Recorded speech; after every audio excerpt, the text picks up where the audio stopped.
সম্মানিত ভিউয়ার্স, আমার চ্যানেলে আজকে স্বাগত জানাচ্ছি। আপনারা জানেন বর্তমানে সবার মুখে মুখে পরিচিত হচ্ছে সর্বজনীন পেনশন ব্যবস্থা। কি আছে এই সর্বজনীন পেনশন ব্যবস্থায় এবং কি কি স্কিম রয়েছে তা নিয়ে আজকের এই ভিডিওটি।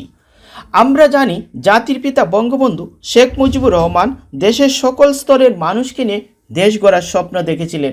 তার এই স্বপ্ন বাস্তবায়নে তারই সুযোগ্য কন্যা মাননীয় প্রধানমন্ত্রী শেখ হাসিনা একটি আইন প্রস্তুত করেন, যার নাম সর্বজনীন পেনশন ব্যবস্থাপনা আইন 2023।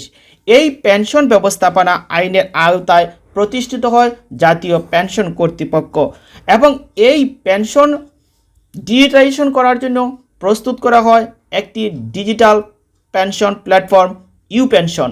এই উপেনশনে লগ ইন করেই রেজিস্ট্রেশন করতে পারবেন এবং যে কোনো স্কিম বাছাই করে আপনি পেনশনের আওতাভুক্ত হতে পারেন।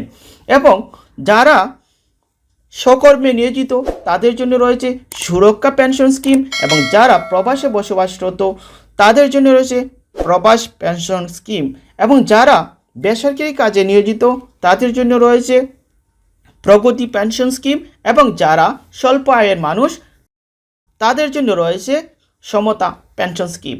এবং প্রত্যেক মানুষ যাদের বয়স 18 বছর তারা তাদের নিজস্ব এনআইডি এবং মোবাইল নাম্বার দিয়ে পেনশনে লগ ইন করে রেজিস্ট্রেশন করতে পারেন, তার একটি স্কিম।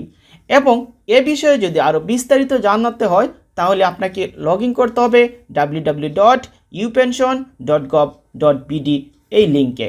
এবং আরও প্রশ্ন আছে, যাদের বয়স 18 তারা যদি 60 বছর পর্যন্ত চাঁদা দিয়ে যান তাহলে তারা পাবেন আজীবন পেনশনের সুবিধা, এবং যাদের বয়স 50 বছরের বেশি তারা সর্বনিম্ন 10 বছর চাঁদা দিলে তিনিও পাবেন পেনশনের আজীবন সুবিধা। তাহলে প্রিয় ভিউয়ার্স, আজকের ভিডিওটি এখানেই, দেখা হবে নেক্সট ভিডিওতে অন্য কোনো বিষয়ে। ধন্যবাদ সবাইকে।